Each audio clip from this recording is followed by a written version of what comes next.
मुकद्दस Samuel की दूसरी किताब 12वां बाब उसकी आयत नंबर 13 और 14, ये दो भी आप पढ़ेंगे आज। मुकद्दस कलाम में इस तरह लिखा है, तब दाऊद ने नातन से कहा, मैंने खुदावंद का गुनाह किया। नातन ने दाऊद से कहा कि खुदावंद ने भी तेरा गुनाह बख्शा, तू मरेगा नहीं। तो भी चूंकि तूने इस काम से खुदावंद के दुश्मनों को कुफर बकने का बड़ा मौका दिया, इसलिए वो लड़का भी जो तुझसे पैदा होगा मर जाएगा। मुकद्दस कलाम का पढ़ा सुना जाए हम सब के लिए। आमीन। सब तशरीफ रखिए। मुकद्दस दाऊद नबी का ये बड़ा मशहूर व मरूफ वाकया है, जिससे हर खास आम जो है वो वाकिफ है कि मुकद्दस दाऊद नबी की हयात मुबारका में स्वाय इस काम के हित्ती औरिया की बीवी को ले लिया, और आज तक उसकी बीवी को ले लिया, बल्कि हित्ती औरिया को भी नाहक कत्ल करवा दिया, जंग में मरवा दिया। ये वाकया मैंने थोड़ा सा पस मंजर आपको समझाने के लिए शेयर किया है, ताकि आपके माइंड में एक थीम बन जाए, आपको पता चले कि पीछे बात हो क्या रही है, क्यों खुदा ने अपने बंदा नातन नबी को भेजा। और नातन नबी, मुकद्दस नातन नबी खुदा का मुंह होते हुए, क्योंकि नबी क्या है खुदा का, नबी क्या होते हैं खुदा का मुंह होते हैं, तो मुकद्दस नातन नबी खुदा का मुंह होते हुए मुकद्दस दाऊद नबी से क्या गुफ्तगू करता है। मतलब कि डायरेक्ट खुदा की और मुकद्दस दाऊद की आपस में क्या हो रही है, गुफ्तगू हो रही है। जो ही मुकद्दस नातन नबी ने आकर मुकद्दस दाऊद को रियलाइज करवाया कि ये गड़बड़ हो गई है, ये मामला यहां पे खराब हो गया, तो मुकद्दस दाऊद नबी को बात समझ में आ गई, काम तो वाकई खराब हुआ, काम तो वाकई खराब हुआ। और मुकद्दस दाऊद नबी ने उस बात का इकरार करने में देर नहीं की। बात समझ में आ रही है? मुकद्दस दाऊद नबी ने जो काम किया उसका इकरार करने में फिर देर नहीं की। और मैं कई मरतबा जब इन आयात को पढ़ता हूं तो मैं बड़ा हैरान हो जाता हूं, मैं बड़ी कश्मकश में मुब्तला हो जाता हूं कि देखें, जो ही मुकद्दस दाऊद नबी ने ये बात कही कि मैंने खुदावंद का गुनाह किया, और आगे से जवाब क्या आता है, फौरन उसी लम्हा मुकद्दस नातन नबी खुदा की आवाज पहुंचाते हैं कि खुदा ने भी तेरा गुनाह बख्शा। क्या खुदा इतनी जल्दी बख्श देता है? क्या हमें टाइम लगा बख्शिश में? टाइम लगा? लग रहा है कि टाइम लगा बख्शिश होने में? इसी में एक बड़ा खास पॉइंट है जो आज हम समझने वाले हैं। गुजरे साल में, अब मुकद्दस दाऊद नबी का जो वाकया उसको थोड़ी देर के लिए स्किप करेंगे, वो मैंने क्लियर कर दिया कि बात कहां से शुरू हुई है। अब हमारी और खुदा की बात होने वाली है, इस बात को समझें। गुजरे साल में मैं किसी को यहां पे बुला के नहीं पूछने वाला कि गुजरे साल में आपने कोई ऐसा काम किया। थोड़ी देर के लिए, चंद सेकंड के लिए खामोशी इख्तियार करते हैं और गुजरे सारे साल में थोड़ा सा खुद को रियलाइज करें। मुकद्दस दाऊद को तो मुकद्दस नातन नबी ने आके झंझोड़ा। आज हमें खुद अपने आप को झंझोड़ने की जरूरत है, खुद अपने आप को रियलाइज करवाना है कि गुजरे सारे साल में कौन से ऐसे काम मुझसे हुए हैं। कोई एक ऐसा हुआ हो या दो ऐसे हुए हो या कोई ऐसे काम हुए हो कि जिनसे आगे क्या लिखा हुआ? खुदावंद ने भी तेरा गुनाह बख्शा, तू मरेगा नहीं, लेकिन चूंकि तूने इस काम से खुदावंद के दुश्मनों को कुफर पकड़ने का बड़ा मौका दिया। जो पॉइंट समझाना चाह रहा हूं वो समझ में आ रही है बात? कि उन कामों को या उन बातों को गुजरे साल में जो हमसे सरजद हुई हैं, मुझे नहीं पता कि किससे क्या हुआ है, मैं किसी एक की बात नहीं कर रहा, खुद को भी मैं आपके साथ ही रख रहा हूं कि गुजरे साल में कोई ऐसा काम हुआ हो या कोई ऐसे काम हुए हो, एक हुआ हो या दो हुए हो, कि जिनसे खुदावन के दुश्मनों को उसके खिलाफ कुफर बकने का बड़ा मौका मिला हो। कि हमारे जिस फेल से, हमारे जिस काम से किसी ने ये कहा हो, ओंजते बड़े नमाजी, ओंजते बड़े दुआगो बन दे, ओंजते बड़े रास्तबाज बन दे, ओंजते बड़े चर्च जाते हैं, ओंजते बड़ियां दुआवां करते हैं, ओंजते बड़े रोजे रखते हैं, ओंजते कदी ना नागा नहीं किया। इस तरह की बातें जब कोई करता है तो वो दरहकीकत किसको टीज कर रहा है, किसके खिलाफ बोल रहा है, बदनामी किसकी हो रही है, तौहीद किसकी हो रही है, सबब क्या है, सबब क्या है, किसके सबब से हुआ? तो क्या ऐसा हुआ गुजरे साल में? मुझे जवाब दीजिए, बल्कि खुद अपने आप को जवाब दीजिए। मुझे क्या जवाब देना, अपने आप को जवाब दीजिए, अपने आप से पूछिए कि क्या गुजरे साल में कोई ऐसा फेल सरजद हुआ? बाजों का तो लोग कहते नहीं है, बाजों का तो लोग मुंह पे नहीं कहते, कुंज बड़े बड़े प्रेसी बन गए। हो सकता है कि किसी को सोचने का ही मौका मिल गया हो, मुंह पे ना किसी ने आके कहा हो। मैं ये कह रहा हूं ना कि खुद याद करें कि गुजरे साल में कोई ऐसा काम हुआ हो, तो हो सकता है कि हमारे ज़हन में आया हो कि नहीं किसी ने आके मैं कहा तो नहीं, तो भाई हो सकता है ना मुंह पे ना कहा हो, किसी दूसरे के साथ ही बात की हो, ऐसा भी तो हो सकता है। और अमूमन होता ऐसा ही है, अमूमन होता ऐसा ही है कि मुंह पे कोई नहीं कहता, बाद में बात निकलती है कि फलाना ऐसा है। तो यहां पर क्या लिखा हुआ है? खुदावंद ने भी तेरा गुनाह बख्शा, तू मरेगा नहीं, लेकिन चूंकि तूने खुदावंद के दुश्मनों को कुफर बकने का बड़ा मौका दिया। क्या मौका दिया? गुजरे साल में को मौका दिया? खुद सोच ले, आज रात इस पे गौर कीजिएगा कि अगर मौका दिया तो ये हमने दुबाइया सेशन जो किया अभी, उसमें क्या था? आदम सब क्या था उसमें? उस परवरदिगार आलम से बख्शिश ही तलब की जा रही थी कि कुछ और मांग रहे थे, बख्शिश ही मांग रहे थे कि खुदाया तुम माफ फरमा। खुदा उनका बंदा फरमाता है तू मरेगा नहीं, बख्श तो खुदा ने तुझे दिया, लेकिन चूंकि तूने खुदा के दुश्मनों को कुफर बकने का बड़ा मौका दिया, लिहाजा सजा तो बनती है, सजा तो बनती है। बगैर सजा के खुदा छोड़ेगा नहीं। बख्शिश एक तरफ है, सजा एक तरफ है। अब ये किस तरह का मामला है? बड़ा पेचीदा, बड़ा कॉम्प्लिकेटेड सा ये मामला है कि बख्श भी दिया तो सजा भी मिलनी है। तो ये किस तरह की बख्शिश है? तो समझ में बात आ रही है किस तरह की बख्शिश है? क्यों भाई नहीं ना समझ आ रही? अभी मैं समझाता हूं ये बख्शिश किस तरह की है। पिछले दिनों बात हो रही थी, खुदा के खादम मेरे उस्ताद आए हुए थे पास्टर साहब, तो बात हो रही थी आर्मी के हवाले से, कुछ बातें हो रही थी।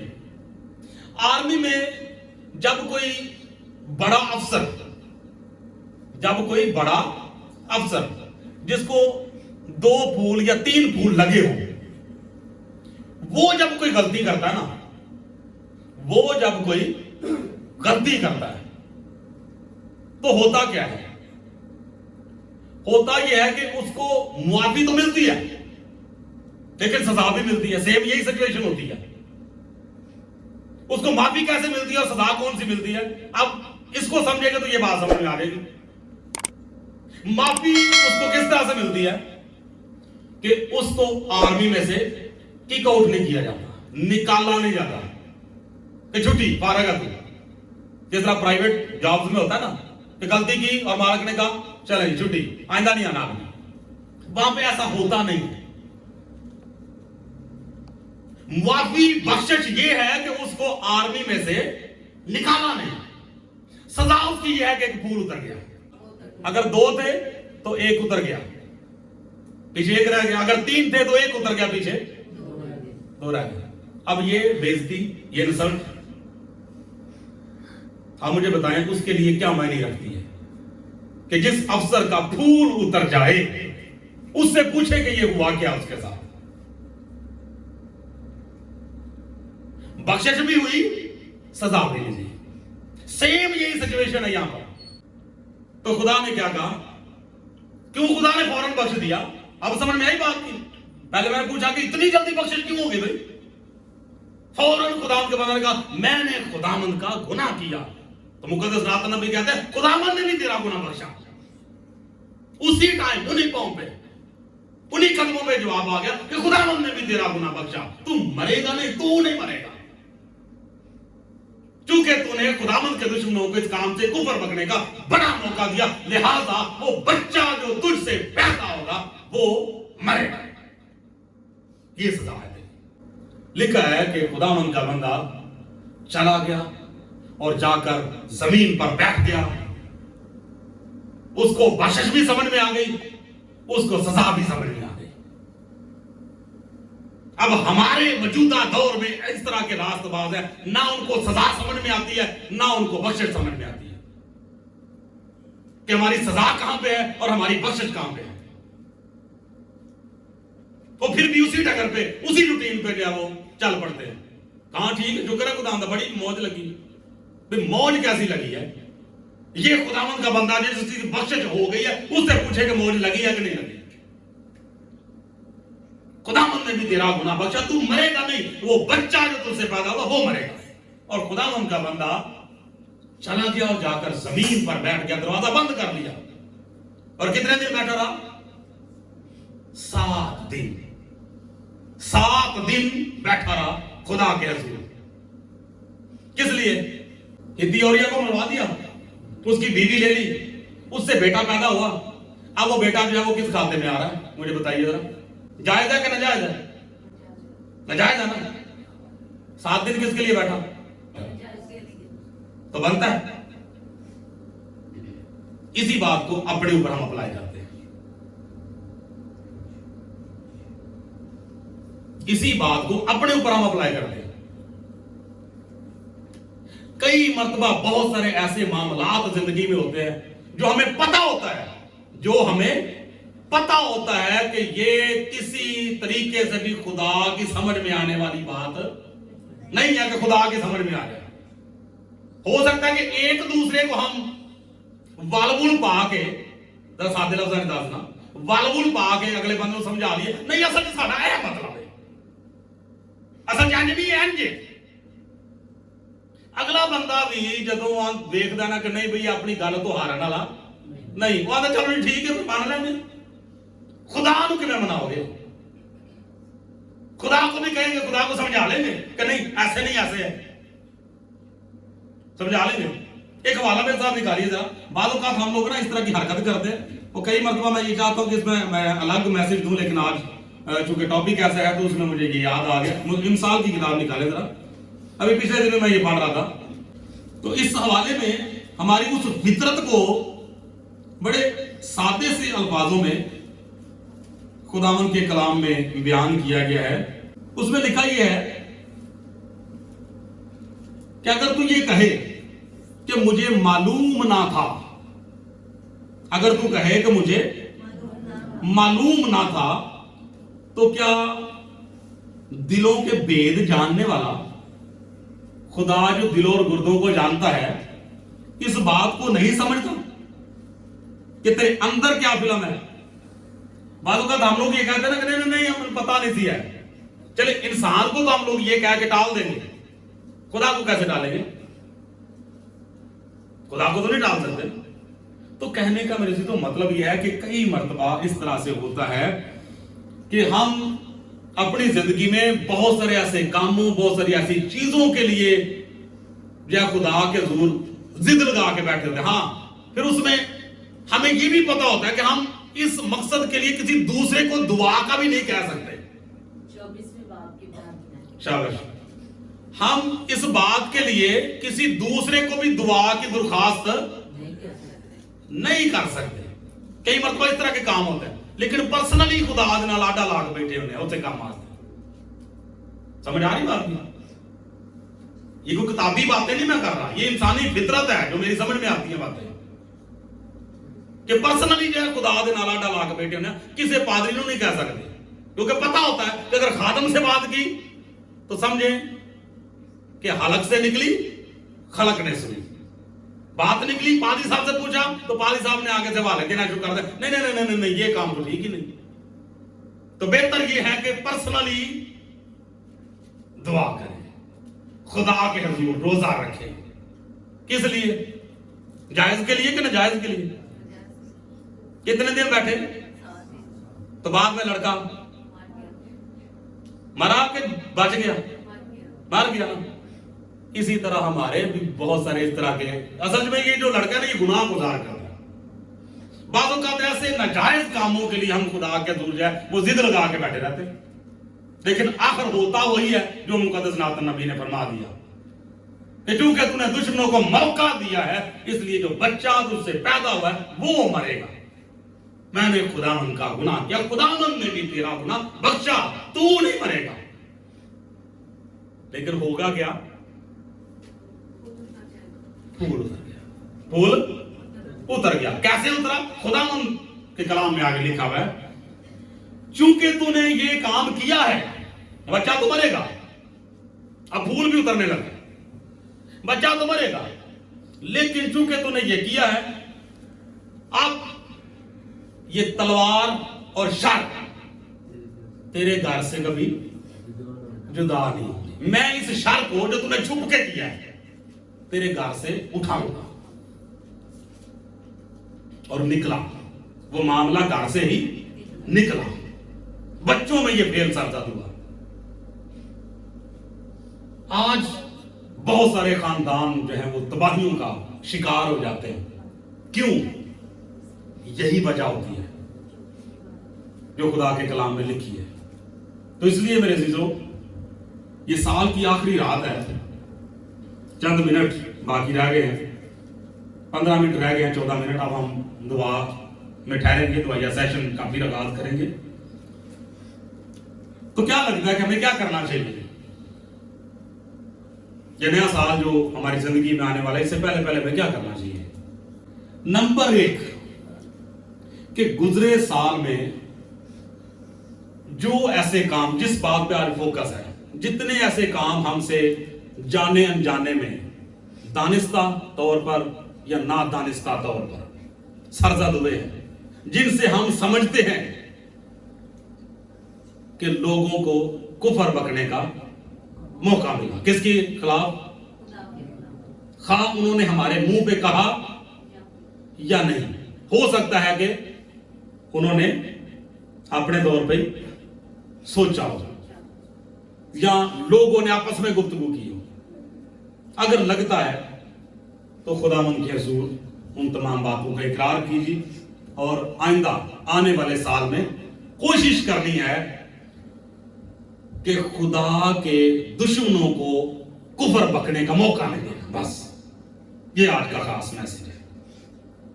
आखिरी एक छोटी सी स्टोरी के साथ मैं इसको वाइंड अप करूंगा, जो इसी टॉपिक के साथ मिलती जुलती है। गौर से सुनिएगा कि खुदा कितना हमारा लिहाज करता है। ये बात को आपने भूलना नहीं। ये जो अभी मैं सुनाने लगा, एक रवायत है, एक औरत ऐसी थी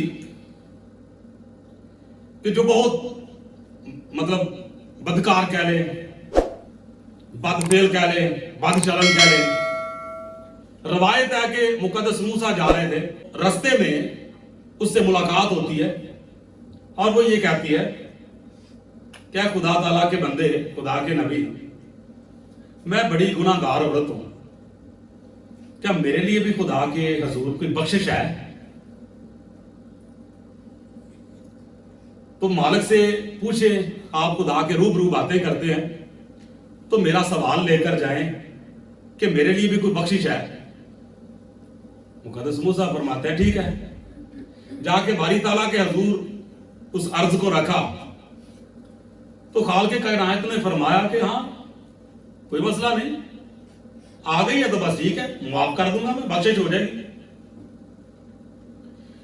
दोबारा फिर आके मुकद्दस मूसा बताते हैं कि खुदा कहता है कोई मसला नहीं, वापस आ जाए तो मेरी तरफ से मुआफी है।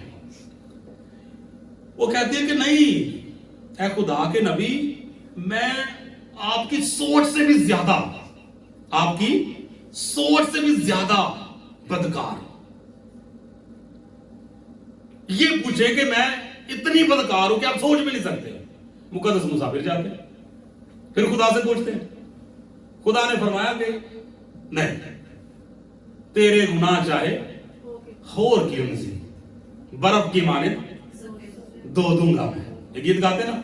खुदा ने फिर आंसर दिया कि कोई इशू नहीं, ठीक है, मैं मुआफ कर दूंगा, मैं बड़ा गफूर रहीम हूं, कोई मसला नहीं। तीसरी मर्तबा जब दोबारा आके आंसर दिया तो फिर वो औरत कहती है कि ऐ खुदा ताला के बंदे,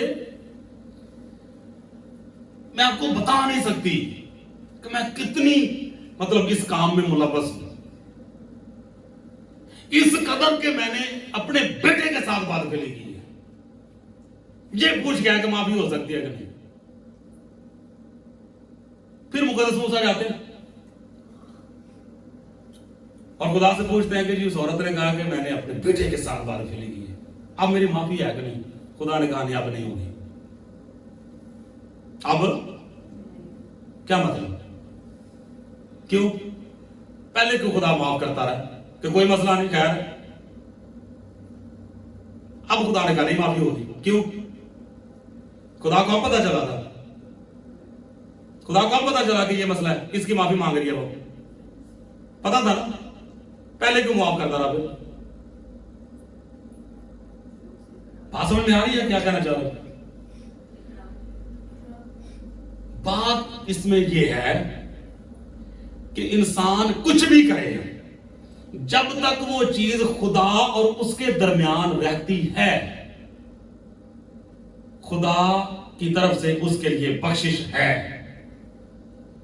इससे पहले कि कोई और जाने, इससे पहले कि उसका पर्दाफाश हो, इससे पहले उसका राज खुल जाए, उसी अरसे में अगर वो टूट के खुदा के हुजूर आ जाता है तो बख्शिश है। लेकिन अगर सारा गांव जान ले, सारी दुनिया जान ले, टंडोरा पिटकते, दुश्मन कुफर बक्कन लग पैन, फिर खुदा को पहले पता था कि इस औरत का क्या मसला है, ये क्यों माफी मांग रही है, क्यों मिन्नते भेज रही है मेरे हुजूर ना। खुदा को पता था ना उस टाइम भी, जब मुकद्दस मूसा जाके कहते हैं। लेकिन मुकद्दस मूसा को नहीं था पता कि ये किस चीज की माफी मांग रही है। तो पता था, उसको सिर्फ इतना पता था कि हाँ वो बदकार है, खुद अपने मुंह से इकरार कर रही है, तो खुदा के हुजूर ने बता दिया। लेकिन जब उसने ये बोला कि नहीं यार खुदा ताला के बंदे, तुझे पता नहीं कि मेरे से तो इतनी बड़ी बदकारी हुई है कि मैं अपने बेटे के साथ बात फैली करती नहीं। अब किसको पता चला? अब कोई तीसरा बंदा भी बीच में उस चीज का गवाह बन गया कि हाँ अच्छा एंगल है। समझ आ गई? तो मैं ये कहना चाह रहा हूं, जो खुदावंद आज हमें सिखाना चाह रहा है कि इस चीज से बचना है। अब इसमें ये गुंजाइश नहीं मैं दे रहा कि पोशीदगी से लगे रहो, जिस तक नहीं पता लगा लगे रहो, मारे जाओगे, बोधे पैटे फंसोगे। जिस तरह खुला दुश्मन जो है उसकी टेंशन कोई नहीं होती, जो छुपा दुश्मन है ना वो ज्यादा खतरनाक है। सेम इसी तरह से जेड़ा सरेआम बंदा कर लेंदा ना उसकी टेंशन नहीं कोई ना, वो ठीक है सारी दुनिया कर दी तो भी करना है, कल टेंशन। ते जेड़ा लुक के बंदा करे ਤੇ ਜਿੰਨਾ ਉਹ ਲੁੱਕ ਕੇ ਕਰਦਾ ਨਾ ਉਹਨਾਂ ਕੰਮ ਵੀ खुदा पर लुक के ही ਉਹਨੂੰ ਲਾਦਾ। चलो इसमें ये रायत नहीं मिल रही कि ठीक है भाई चुप के अगर कोई बंदा, मैं ये कहना चाह रहा हूं कि अगर आज का ये पैगाम सुनने से पहले अगर सोच ऐसी है, जिंदगी में कोई ऐसा फेल है, तो इससे पहले कि उसका ढंढोरा पीटा जाए, इससे पहले कि लोग उसकी मनादी करना शुरू कर दें, इससे पहले कि जो है वो सोशल मीडिया पे वायरल होना शुरू हो जाए, आज हमारा क्यों? खुदा कहेगा उस औरत की तरह कोई मसला नहीं, तेरे गुनाह चाहे हो के माफी हो जाएगी। लेकिन अगर जमाने को पता चलना शुरू हो जाए या मुंह से कहना शुरू कर दे या किसी को राजदार बनाया हो साथ कि नहीं साड़ी यह भी प्रॉब्लम है, ये चीज खुदा को पसंद नहीं आती। कोई भी हो, वो खुदा का बेटा है या खुदा की बेटी है, तो बाप और बेटी का या बाप और बेटे का अगर मसला है तो दोनों सुलझा लेना, खुद ही सुलझा ले। तीसरे बंदे को बीच में इन्वॉल्व करने की जरूरत क्या है? समझ आ रही बात की? ये तीसरे से मुराद दुनिया की बात कर रहा हूं, जो दुश्मन है, जो कुफर बकना शुरू कर देते हैं। तो यही आज का ये मैसेज है, ये मेरे लिए भी है, आपके लिए भी है। आमीन। खुदावंद आप सबको और मुझे आज के इस पाक कलाम के वसीला से बरकत बख्शे। आमीन। 5 मिनट रह चुके हैं, तो इसी मसा में खुदावंद के हुजूर सभी घुटनों के बाल होंगे, इस तरह से नहीं बैठेंगे। ये सिजदा शुक्रगुजारी की एक अहम अलामत है। हालेलुया। ये शुक्रगुजारी की हालत है। हालेलुया। उसके हुजूर झुक जाना, ये सबसे बड़ी शुक्रगुजारी है।